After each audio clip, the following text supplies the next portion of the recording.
Good evening, everyone. Hello, I am Lauren McCormick, and it is my pleasure to welcome you to the Walnut Creek Library Foundation's final program in our 2024-2025 season of Live from the Library, a series of free evenings with authors, scholars, community leaders, and entertainers. I want to thank the Live from the Library season sponsors. If my slides could go in order, that would be great. Apologies. Minuteman Press of Lafayette and the Friends of the Walnut Creek Library. And on behalf of the Walnut Creek Library Foundation, I want to thank each of you for your support.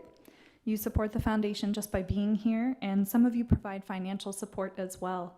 And that's important because even though these programs are free, it does cost money to put them on, and we wouldn't be able to do it without a little help from our friends.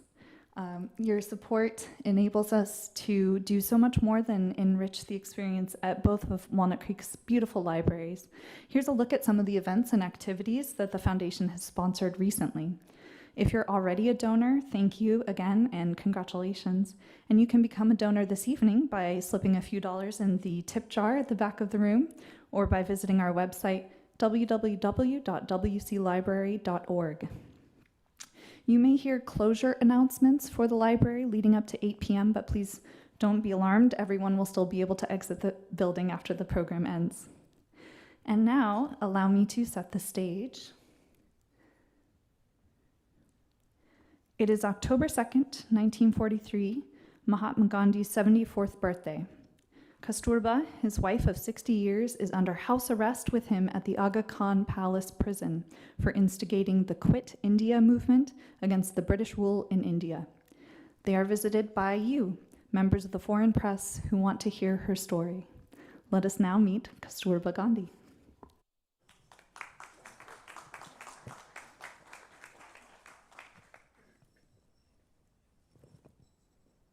Namaste. I'm so happy to see you all today. Today is a very special day, Bapu's 74th birthday. And you all have wished him. Now you want to hear my story, is that correct? Yes.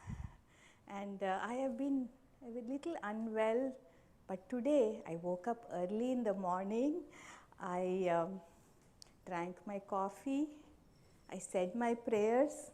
Read my Bhagavad Gita, and I also wore this special sari that Bapu, who you all know as Gandhi, he spun every single thread on this sari.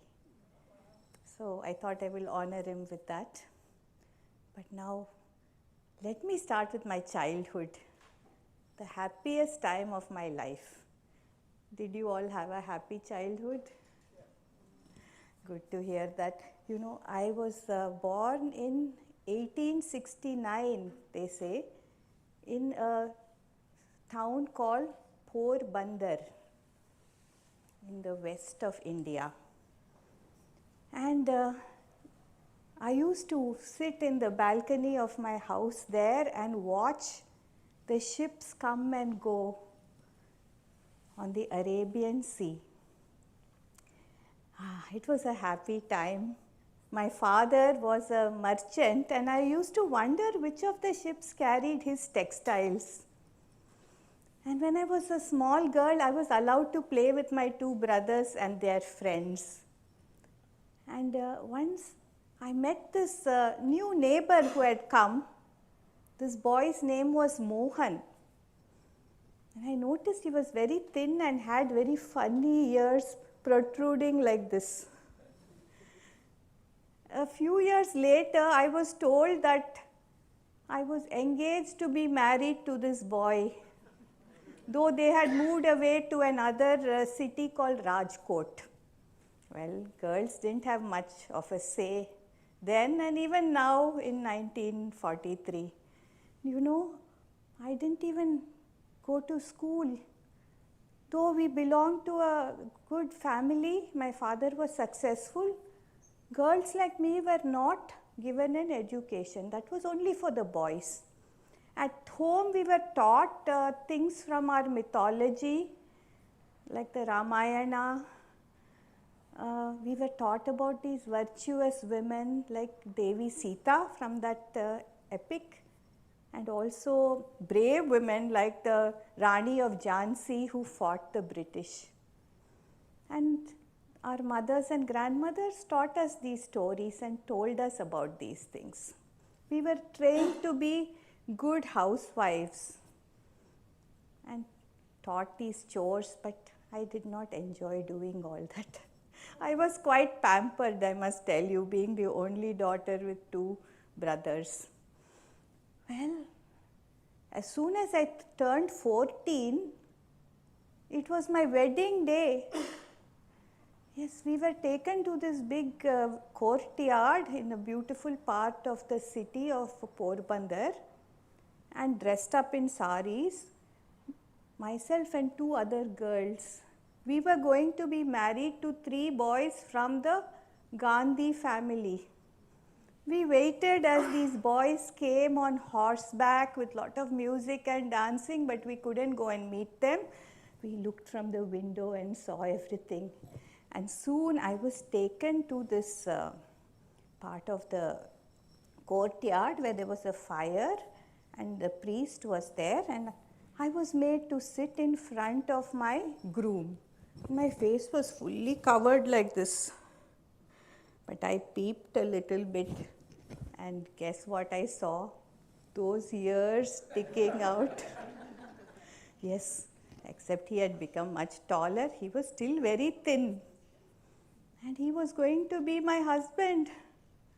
And soon we were walking around the fire, taking 7 steps.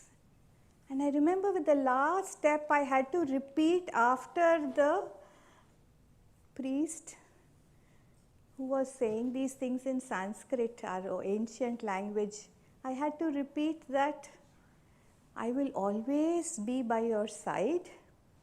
You are my best friend, my highest guru, my supreme Lord.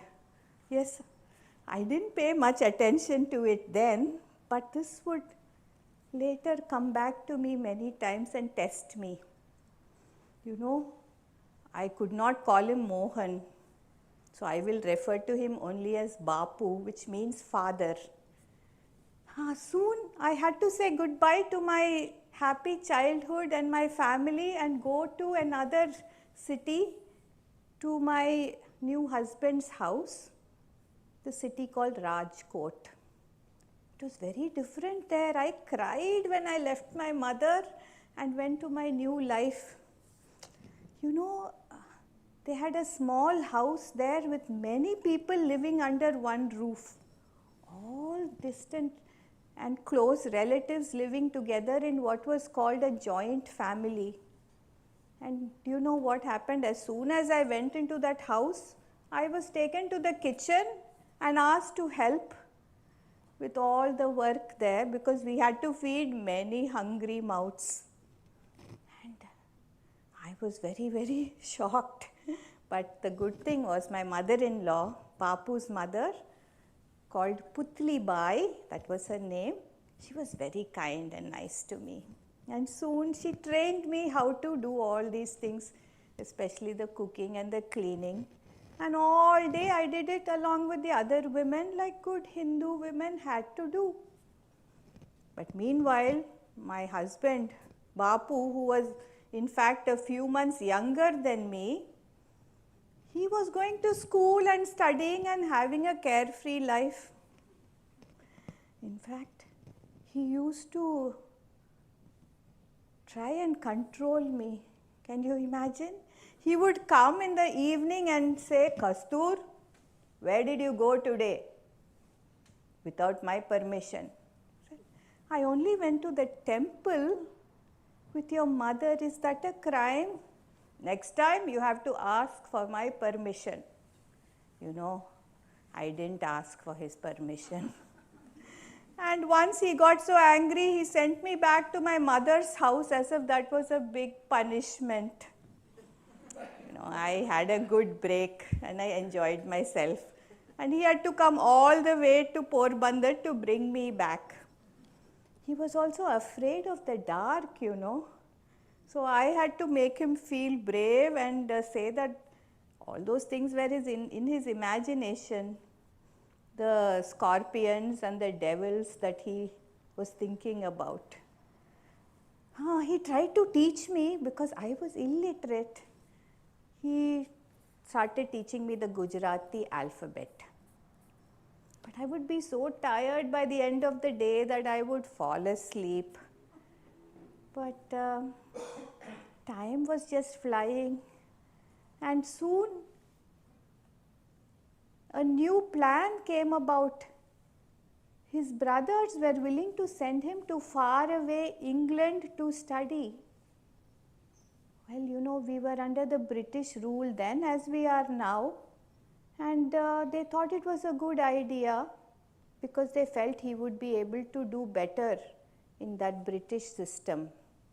Now, meanwhile, we had our first child. Yes, we welcomed a little boy with black curly hair, and the elders named him Hari Lal.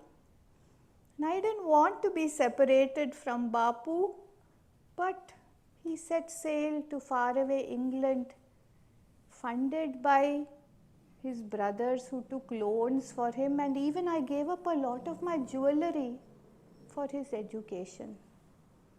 He was gone for 3 long years, and I felt lonely. But only good thing was that all the family members took care of me and helped me with the child. Now, after 3 years, he came back and he was a changed person. No longer the immature young boy I had married. He was dressed in a suit like a British man, and he looked very stylish and handsome, I must say. He also told me I had blossomed into a beauty. But I was happy to have him back. Sometimes, though, he asked me to do things like eat oats, which I refused. I think he had learnt that in England. Who would eat oats instead of our tasty Gujarati food? And then also he would tell me to do exercise. I was getting enough exercise doing the chores in the house. I did not need that. I thought now he has become a lawyer. Yes, that's what he very successfully studied in England. I thought, well, we could settle down, have a nice home, and raise our children. Meanwhile, I had one more son. But that was not to be. Soon Bapu said that he was going to take a job in another distant land, South Africa.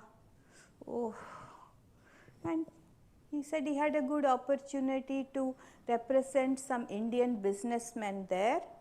So again he set sail, and I was left with 2 sons. And again he was gone for 3 long years.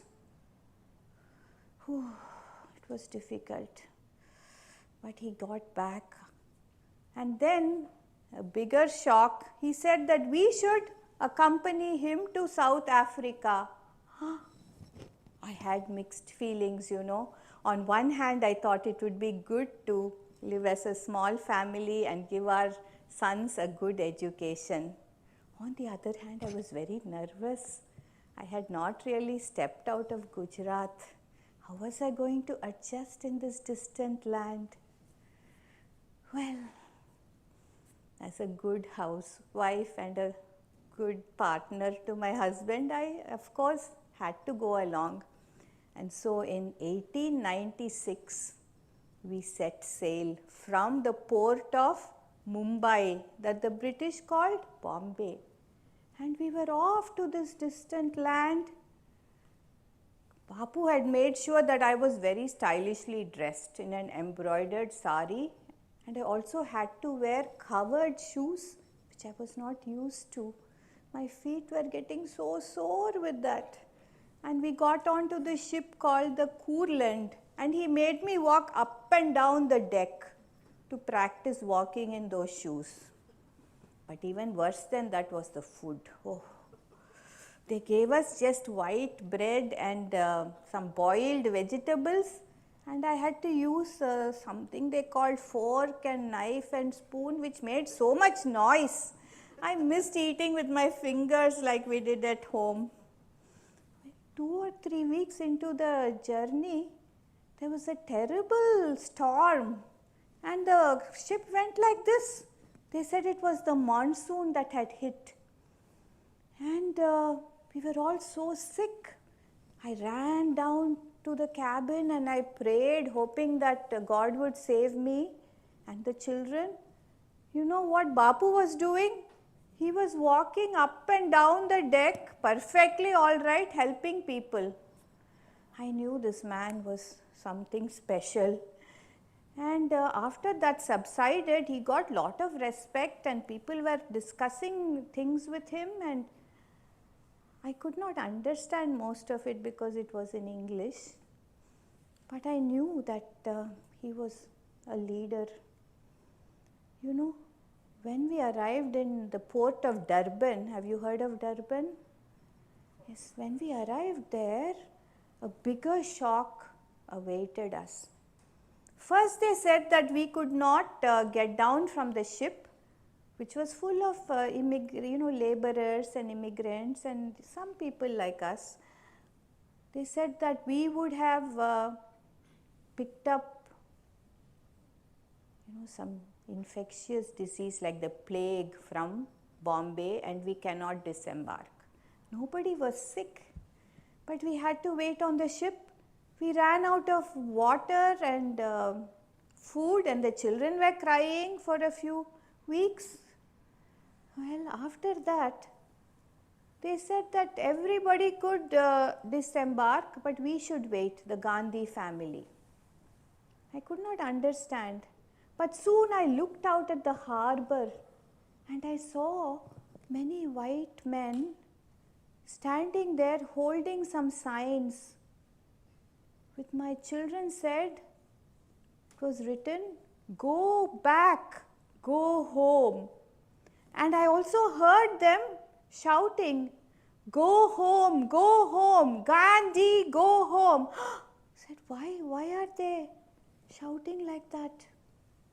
And then Bapu laughed and said, "Kastur, I think they must have seen that green paper I published, listing all the grievances of the Indians and the Asians in Africa. They must be angry at me." I said, "Bapu, you did not tell me anything about this." "Don't worry, Kastur, everything will be all right." And then soon, when it got dark, we got down and the children and I got into a carriage and we went towards our host's house. Bapu said, "I will come walking, that is much more healthy." But soon we lost him, and a few hours later he came to the house. He was bleeding and bruised, his clothes were all ripped, his turban was off. I said, "Bapu, what happened?" He said, "Kastur, remember that mob? They attacked me. But for the kindness of a white lady, the wife of the superintendent of police, I would have died." I said, "Bapu, are you joking? What have you done, Bapu? Where have you brought me? Can we go back to home? Can we go back to Gujarat, please?" But of course, there was no going back. We settled down. And we lived in a nice house because Bapu had a good job as a lawyer. It was called a Beach Grove Villa. It was always open. People would come and go. We even had to keep the clerks because Bapu felt that we should be welcoming to everyone. The beginning I had helpers, but after a while he said, "We can do everything ourselves." And I noticed he was changing. He had started helping the community and he was getting respect among the leaders of the other Asian groups. Hindus, Muslims, Parsis, did not matter what the religion was. Why? Why do you think? Because there were so many atrocities committed against people of color. That is when I learned the meaning of the word racism. Have you heard that word? You know, in India I never experienced it. We were in a sheltered life there, though we were under British rule. But here, I heard all kinds of stories. In town, they said that they would throw people out of the carriages in buses and trains. Even it happened to Bapu once. And they would spit on us and call us coolie, coolie, which means indentured laborers. Because many of us were coming like that to help in the fields, in the plantations, paid very little and exploited. I was scared to let my boys go into town. And in fact, we never even sent them to school, because Bapu felt that the schools were not good for the children, that they were either too high level or too low level, that he would teach them. Now you tell me, how was that possible? He was very busy with his law and also doing community service, which we call seva. He didn't have much time, and I would argue with him saying that we should give the boys education. I did not want them to be illiterate like me. But somehow I could not win with Bapu. He was so strong. And he was very, very actively involved because of all the atrocities committed there. He would go to court representing the Indians and also fighting for the rights. 5 years went by. And we argued, and sometimes he even expected me to do things like clean the chamber pot of guests. You know, I had never done this kind of work in India. We always had other people doing it. And I cried. I was pregnant with my third son. I told Bapu, please, I want to go back home. I cannot do this. And he said, Kastur, you should do these things with a smile on your face to help the community. Well, I slowly started changing. I realized that it is better to lead a simple life and be a partner to Bapu. But 5 years later, I heard the great news that we could go back to India, our motherland. I was so happy. I thought, God, thank you for answering my prayers. And we set sail again. By now I had one more son. I was blessed with 4 sons. And I could use help because each delivery had been so difficult, I almost lost my life. But we went, but that did not last very long. Soon Bapu got a call from his friends in South Africa saying that the situation had become very, very bad, that we should come back. So the dawn of the new century in 1901, Bapu went first back to South Africa and I followed with the boys. This time we settled down in a city called Johannesburg. And we noticed that so many things were changing. Not only the people, but the South African government was against us. They only wanted our cheap labor. They paid very poorly. You know, the laborers were paid £0.50 or for an entire month. And they started passing laws and bills like a £3 tax. Imagine £3, how can anybody afford it? £3 tax annually they demanded. And they also wanted to restrict our rights and our movement. You know, they declared that we had to carry papers and fingerprinted papers, even crossing from one province to the other. Now, Bapu and his friends started getting together in the early 1900s, trying to come up with something to oppose this. You know, they started a newspaper called Indian Opinion. That is the best way to discuss these problems. And Bapu also used much of his savings to buy a 100-acre property near Durban, which he called the Phoenix Settlement. And the printing press was moved over there. And 1906, Bapu decided to take the vow of poverty. Yes, he gave up everything for this cause, and also declared that we should take the vow of celibacy. We were both 37 years old, but when Bapu said that, I agreed. I felt he had 4 children thanks to the blessings of God, and I could also focus on this. And then we moved to this Phoenix settlement and built small houses. And it became what is known as a commune or an ashram. And we opened the doors to everyone. Some of our European friends came, some of our relatives came, but we had to work from morning to night.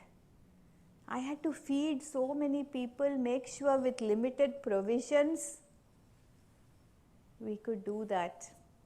And also, I started enjoying this, being self-sufficient, doing all the work, including cleaning the latrines by ourselves. Bapu was very busy with his work, now helping the community, but I became the mother of that settlement and got the name Ba. So my real name is Kastur. Ba was added to it, and everybody started calling me Kasturba. And people who were calling him brother, Bapu Bhai, now started calling him Bapu. Well, those days, if I think about it, I don't know how I got the strength to do so much. But it was good to see everybody coming together and sharing in all the work. And the boys got their own kind of education from the volunteers who could teach them to read and write. And I would also sit there and try to learn some things, because I felt it is important even for women to get an education. Well, during that time there was a terrible plague, and our community suffered so much because of the terrible conditions that they lived in. So I started helping them, teach them about hygiene, about doing some first aid for them, for the people who needed it, trying to teach them about sanitation and all those kinds of things. Now, you know, I told you that we had to carry papers. That became even more a strict law, that it's called the Black Act or the Asiatic Black Act. They started punishing people who did not carry papers. And Bapu and his friends came up with a new movement called the Satyagraha, which means truth force. And you know, it was about resisting without violence. And so you know what they did? They all got together near a mosque and they burnt all those papers. And of course, started getting arrested. My boys were becoming big, especially the older ones, Harilal and Manilal. And soon they were also getting arrested. But I remember in 1908, the first time Bapu was arrested was when I was holding a function in the house for my daughter-in-law. My oldest son had got married by then. And I was about to eat the lovely food I made when a telegram came and somebody read it and said, Gandhi has been arrested. 2 months of hard labor. I put my food down and I swore that I would not eat anything like that rich food only eat gruel until Bapu was released. Well, my son was arrested for selling fruit illegally, small things like that, but the community came together and soon it became a movement, this non-cooperation movement.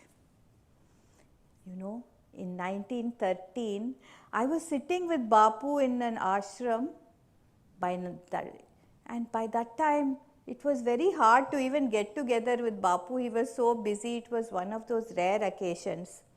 And he said, Kastur, do you know, you will soon stop being my wife. You will be my concubine. Bapu, what is all this? I have been married to you for so long. What are you saying?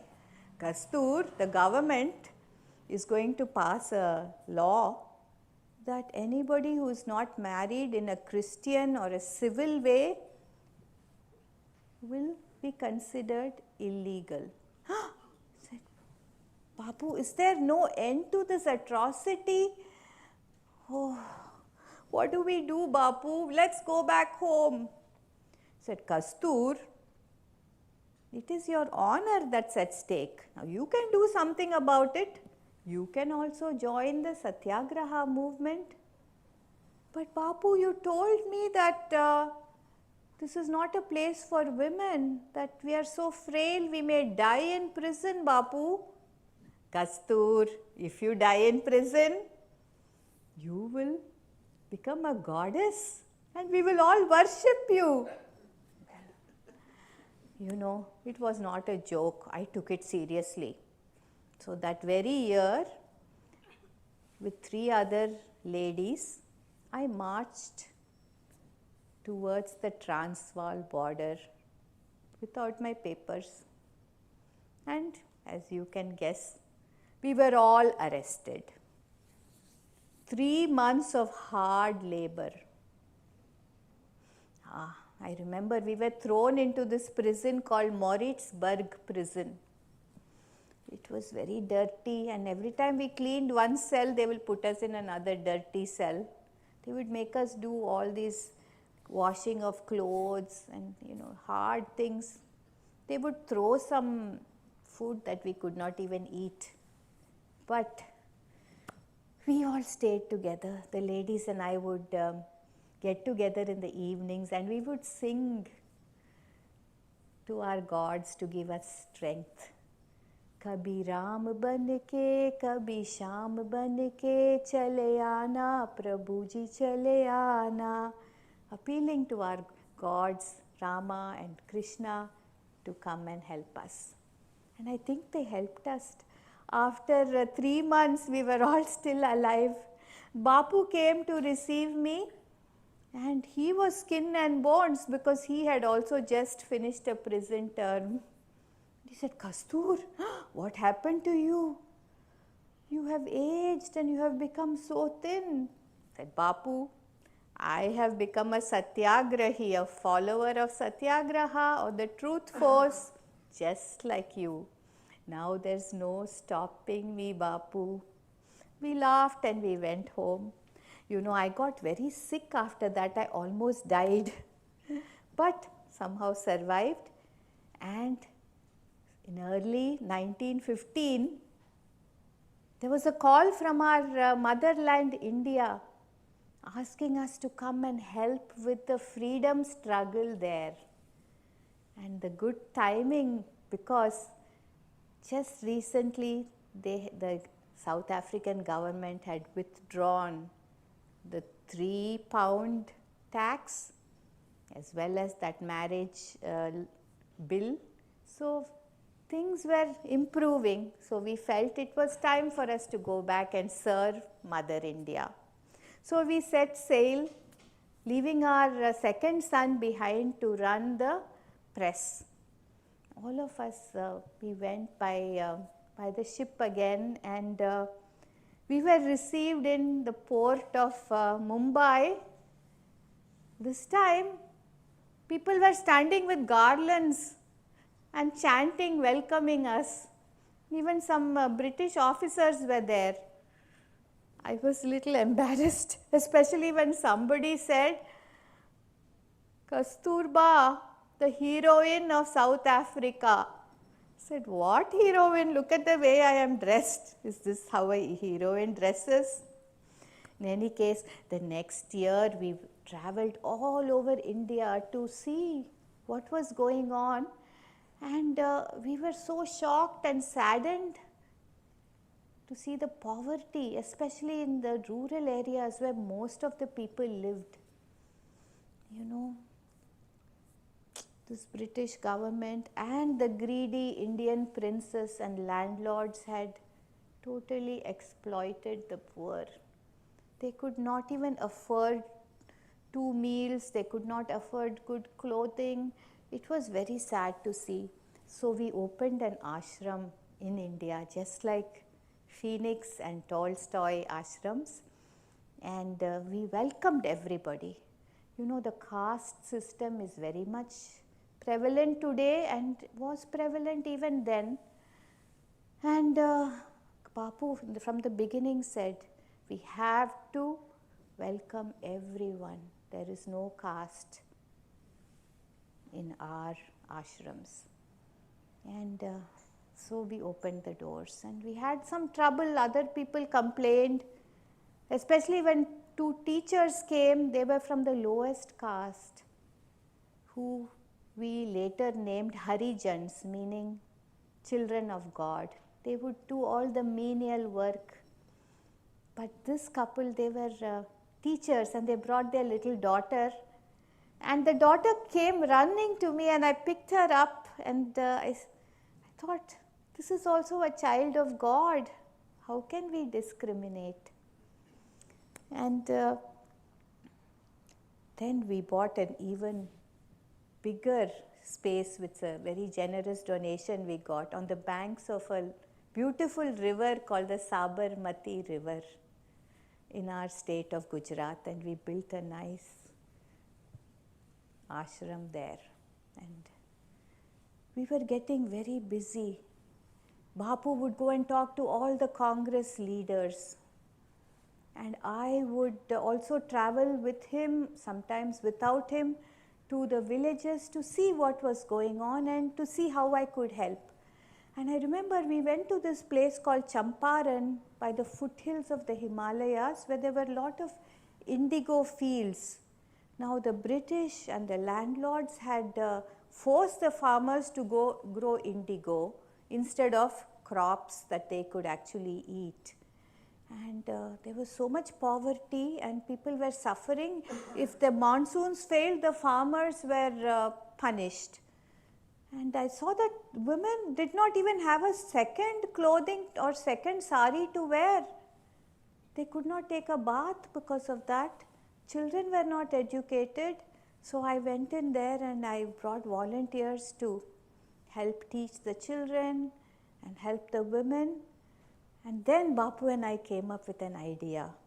What if we could spin and weave our own clothing? And then we got somebody to build a spinning wheel. Have you seen this before? It's called a charka.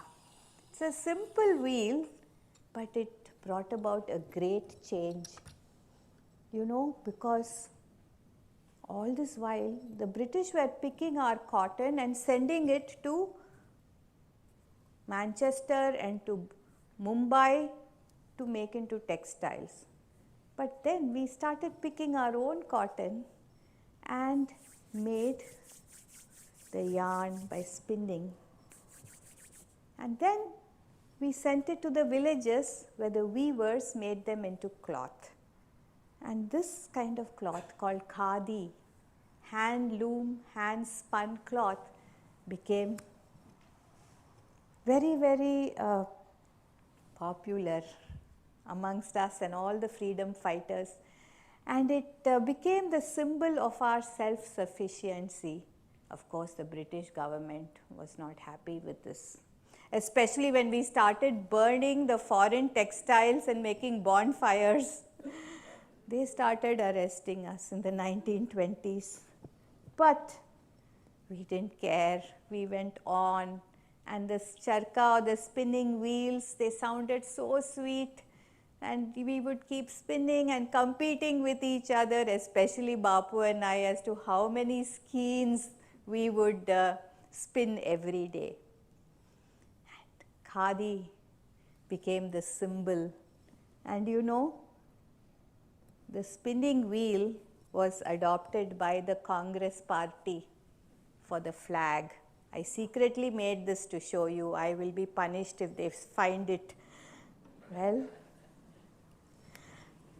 and soon other things started really gaining a lot of strength. Then first of all, it was the old satyagraha that we had started in Africa, that now we could actually practice to help Mother India perhaps get her freedom. There was non-cooperation. There was picketing, especially outside the liquor stores, because our youth, they were getting spoiled with this liquor. Even my own son Hari Lal had become an alcoholic. So I knew how painful it was to see the children become like this. So I would go and picket. So in the 1930s, do you know, I was arrested and sent to jail at least 6 times. Sometimes even solitary confinement. But though I was getting weaker in health, somehow God gave me the strength to survive all these jail terms. And Bapu was in his own world. He used to fast, sometimes even for 30 days. And he almost died, except I would give him some little orange juice when he broke the fast. But I could not fast. I could not do that. I told Bapu, you wanted me to give up everything, Bapu. I gave up salt, I gave up spices. I, gave up all the luxuries. But one thing I cannot give up is my coffee. Yes. And in the 1930s, 1933, I think, I did something very different. I started writing a diary. So all this while people were thinking I am illiterate, I said, let me prove to the world and to myself that I can write. So I wrote a diary, and I would write what all I did every day. Very short, but like I would get up and drink coffee and read the Bhagavad Gita, which is our holy book, and also spin how many skeins I would spin, sometimes 300, sometimes 400. So I maintained this diary. I don't know what happened to it now, but I hope someday you will see this. It will prove that I can write in some basic Gujarati. And we had a couple of other satyagrahas at that time against one local ruler who was a tyrant, an Indian ruler, a Thakur. He was against us and he abused the women. But I marched and I picketed with my followers, and he put me in jail. But it was dark, I was alone, but somehow I had the strength to survive it.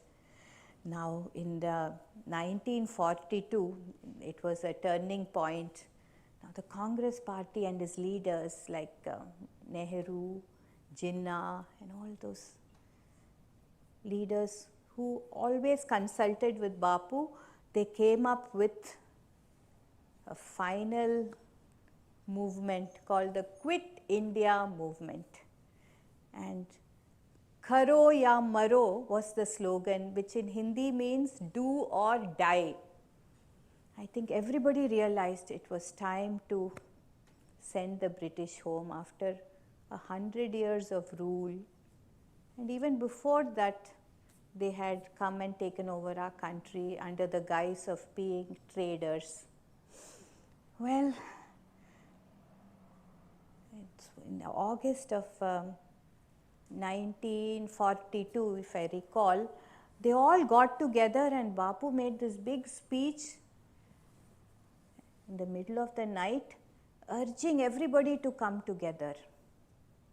Men, women, but the British heard about it, and early in the morning all the Congress leaders were arrested. I could have gone with them, but Bapu said, Kastur, you finish the work we started. So, I thought about a simple speech. And the next morning I went to this park in Mumbai called Shivaji Park. I went and I started to give this speech, urging all the women especially to join the movement, not to be concerned about caste or creed or any of those differences, but to come together. I was in the middle of it when I was arrested. Yes. Then I was taken to Pune, the town of Pune, and brought to this Aga Khan Palace. And there I was happy to see Bapu. He had already been sent to this prison. So we were both under house arrest. Yes, we have been under house arrest now. But in a way it is a blessing, because after a long time I got to spend time with Bapu and to share things with him. He has been trying to teach me some poetry. We read together a little bit, and then he taught me some geography, showing me an orange like this. And also we hear from outside that the Quit India movement is becoming stronger, and thousands of people are willing to sacrifice anything in order to rescue Mother India. So that makes me very happy. But I don't know how long I will be alive. But on a positive note, I should tell you that my philosophy now is live as if there is no tomorrow. Learn as if you will live forever. Do you agree with me?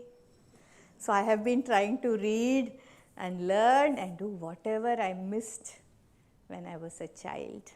Yes. But I know freedom is around the corner. I can feel it. We have all worked so hard. But I don't know if I'll be around to see it. But I know it will happen very soon. So before I end this, I want to sing this anthem which has become the song that represents this movement, and it's called Vande Mataram. It's echoing all around us, I hear. So if you will join me, those of you who know this, I will be very happy. And it is a salute to Mother India. Vande Mataram, Vande Mataram, Sujalam Sufalam, Malayaja Sheetalam, Sasya Shamalam Mataram, Vande Mataram, Vande Mataram.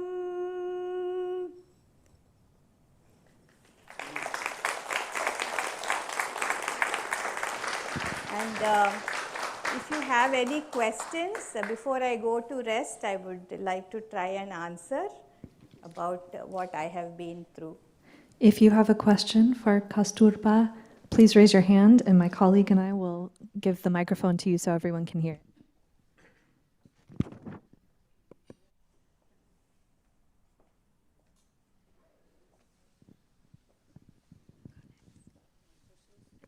I'm just wondering how long you've been storytelling.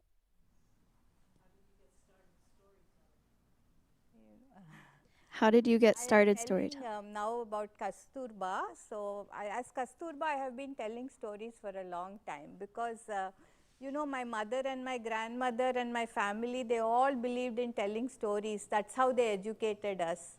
So I also have been telling my grandchildren, the children in the ashram, everybody. I like to share stories, especially from our mythology. stories, the Ramayana and the Mahabharata. Those are very good, inspiring stories to tell to the children. Where are your 4 sons now? Are they part of the movement? 3 of them are very much part of the movement, though the second son lives in Africa still. He is running the press. But my other 2 sons, Ramdas and Devdas, are here, and they help us. One is a journalist, one is a social worker. But my first son, Harilal, my beautiful son, he went down a wrong path. He had a lot of clash with Bapu because he was not given a good education. Some opportunity came and he was denied that, because Bapu always felt that our children should not be treated as anything special. They are, the whole world is our family. So he was denied an opportunity to get a scholarship and go and study in England, denied by Bapu. So he held that against him. They started fighting, and he got married early against our wishes. His wife died, his children, 2 of them died. So he has become addicted.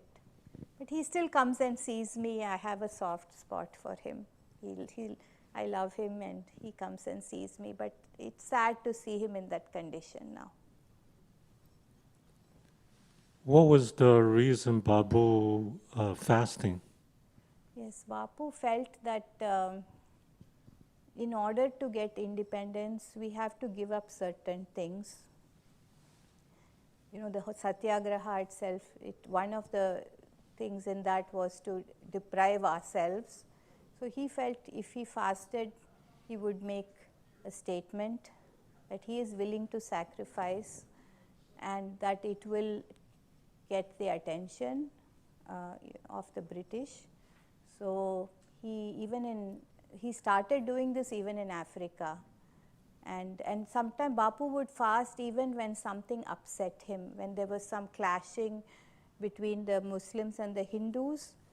To express his sadness, he would fast. And he felt that by depriving himself of these things, he was trying to pay for these kinds of acts.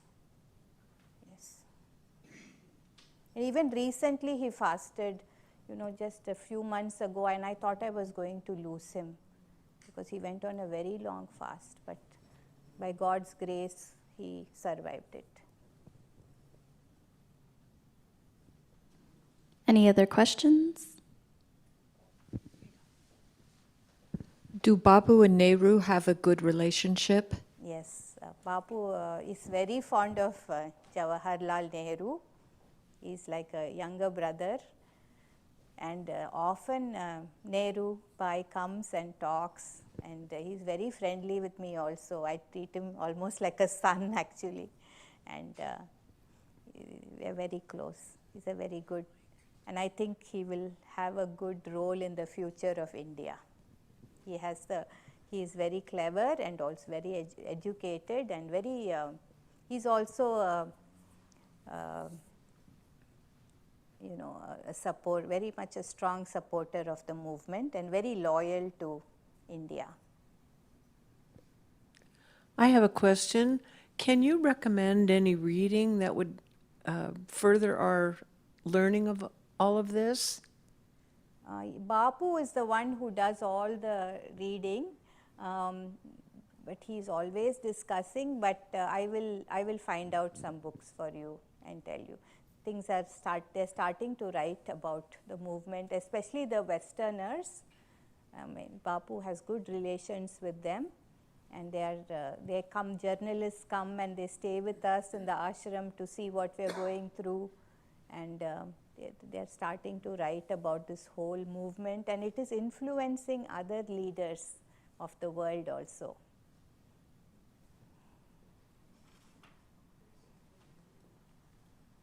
Fantastic. Thank you, Kasturba. And now I'd like to introduce Roopa Mohan. Roopa is a professional storyteller from Alamo She debuted her portrayal of Kasturba Gandhi after being mentored by the Chautauqua Training Institute. She was a featured teller at the Women's Storytelling Festival 2024 and is on the board of the Storytelling Association of California and an active member of Asian American Storytellers in Action. Roopa will be happy to take some more questions. Please raise your hand and we will come to you with a microphone. Shall we show Oh, excuse me. Yes, we have a few slides first. slides and a couple of books that you can, get. Yeah. So these are some vintage pictures I found that will give you a glimpse of what Kasturba and her family looked like. So this is her as a young bride. And this is when, they were, all the 4 sons are there. So as soon as they returned back to India temporarily, this is there. This is from that time.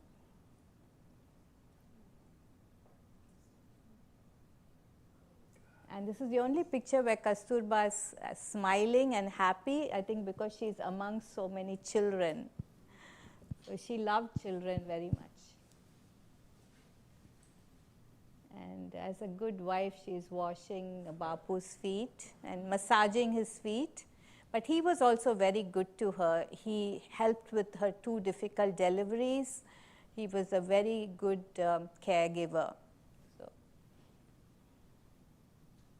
And this is to prove that she could actually read. And of course, with her spinning wheel. Yeah, and she passed away on 22nd of February in 1944, soon, a few months after, when this was set. And, Bapu was very distraught and wouldn't leave her side for, an entire day or something. And yeah, these are my 2 very good sources that are available on Kindle if you want to look at it. So this is her diary, which has been translated by her great grandson, and also there's a lot of background information. And this one is a biography by Sita Kapadia, who was a professor at New York. And in fact, I'm so lucky I connected with her recently. She lives in Houston. And she was very gracious, and I'm hoping to meet her soon. But this is a very well-researched book where she actually interviewed, over the last 3 or 4 decades, interviewed people who were associated with the Gandhis. So very, very, very good resource for me. So if you get a chance, you could look at these 2 books. Yeah. So you have any more questions? I think you're asking me about storytelling, right? Well, as Kasturba or as me? Just general history of storytelling and all of it. I mean, it's fascinating. Yeah. It's, I was just born then, and to think of what was going on in that part of the world and where we were, which was here in California with the war just having ended, Yes, it's a lot to put in your head. Right. It was, especially the birth of the new century. The early 1900s was a time of great change with the war coming up and all this going on. But I think in their case, the whole concept of living as a community and working, it was much influenced by Tolstoy, and the Europeans and Bapu used to discuss these things all the time. And I think it all started when he went to England to study, His mind was exposed to all these ideas, and then he followed through. Whereas his wife, Kasturba, was a child bride and not exposed to anything, but she became a part of his life and the movement almost by accident, Otherwise, she'd have just had a sheltered, content life in India. But what fascinated me was that she though often portrayed as his silent partner, was very much an activist and a trailblazer in her own right. And so that's why I started researching her, and I wanted to bring her alive to audiences both here and in India. Thank you. Yes. You're welcome. Yeah, I took it even to my school back in Chennai, and did this for the young girls. Because in India also Kasturba is, she's like a forgotten character from history. So I think everybody needs to be reminded that she was a trailblazer in her own way.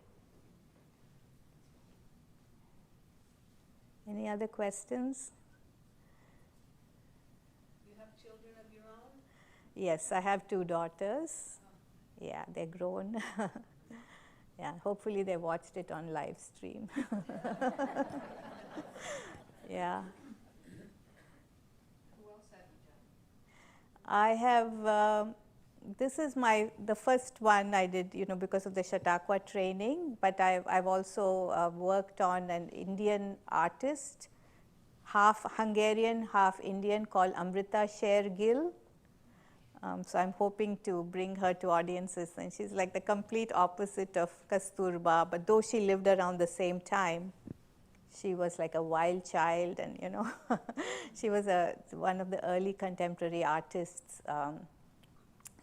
She died very early, so that was the difference. And yeah, I'm thinking of some other characters. Yeah. Yes. Can you explain the process you're going through to make this kind of a presentation? Okay, so first, you select a character who you think you can portray, with authenticity. Like I wouldn't choose somebody who's like Caucasian, for instance, right?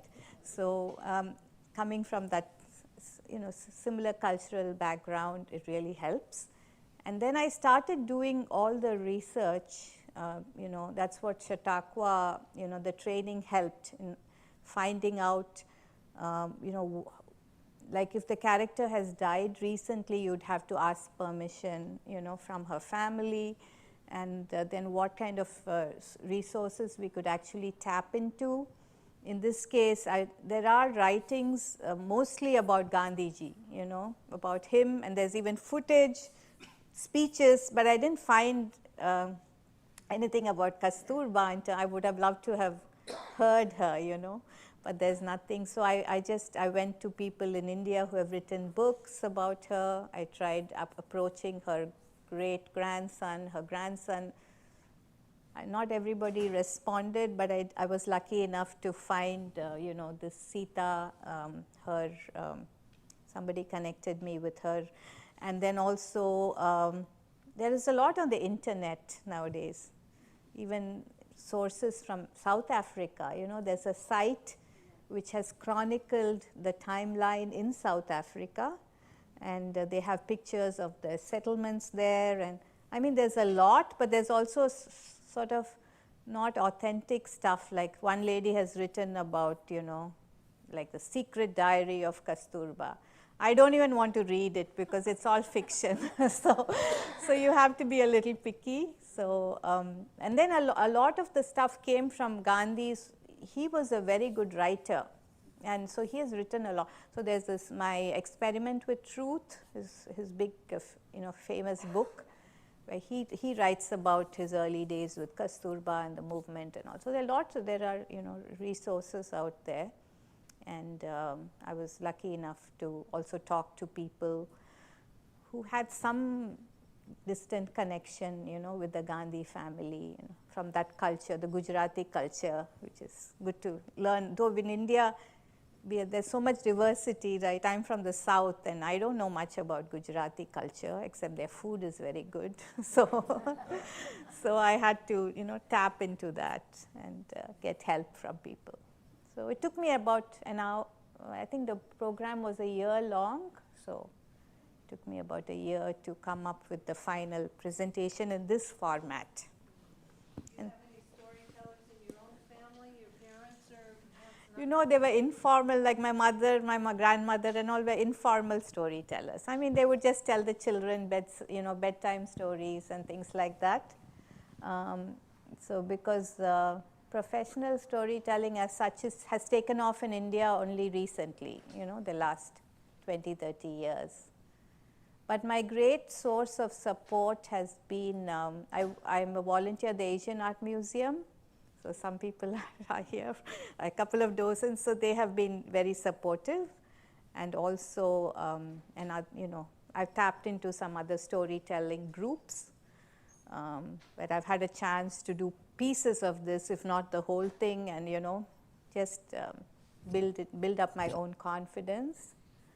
So that's been helpful. You need a support system, right? Yeah.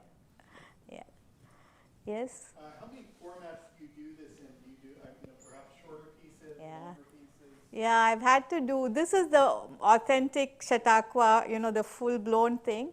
But sometimes people give me only like 20 minutes. So especially on Zoom, I've had a few of those where I've either done like the early part, there is South Africa or India, or just her literacy journey, something like that. So I've got several versions going. But I have to keep an eye on the clock and make sure I don't go over.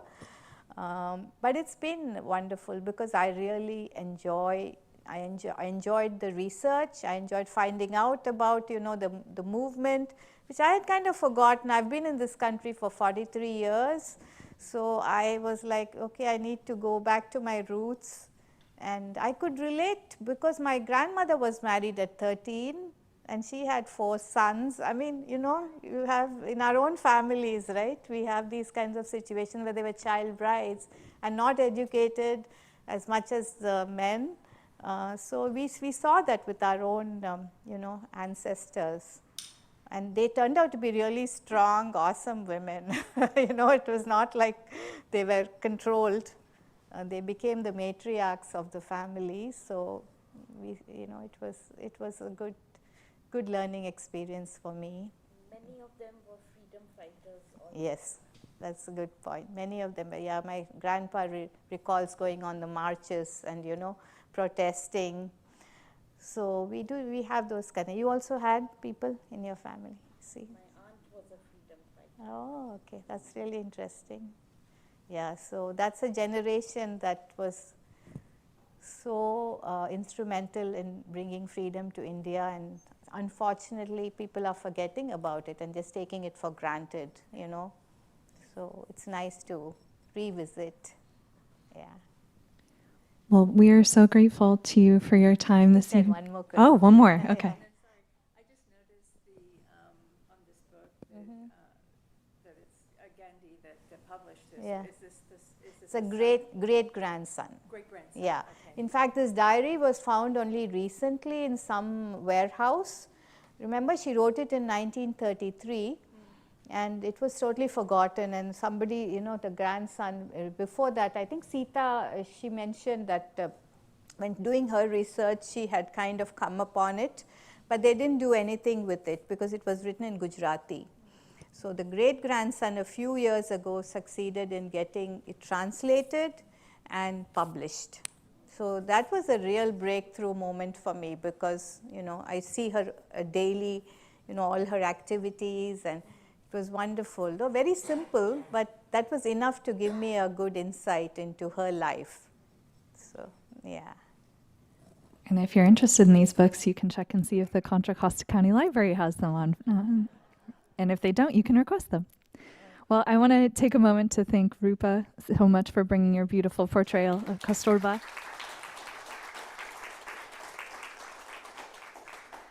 And I want to thank all of you for coming out this evening. Wrong way. You can watch a recording of this evening's program on our website at www.wclibrary.org. A lot of W's in there. And thus concludes a wonderful season of Live from the Library. Thank you all again. And please don't forget to mark your calendars for our 14th annual Authors Gala coming up next month on April 26th. So thank you so much. Thank you, Roopa, again, and get home safely. Thank you. Thank you all for coming. It really made my day to see you all here.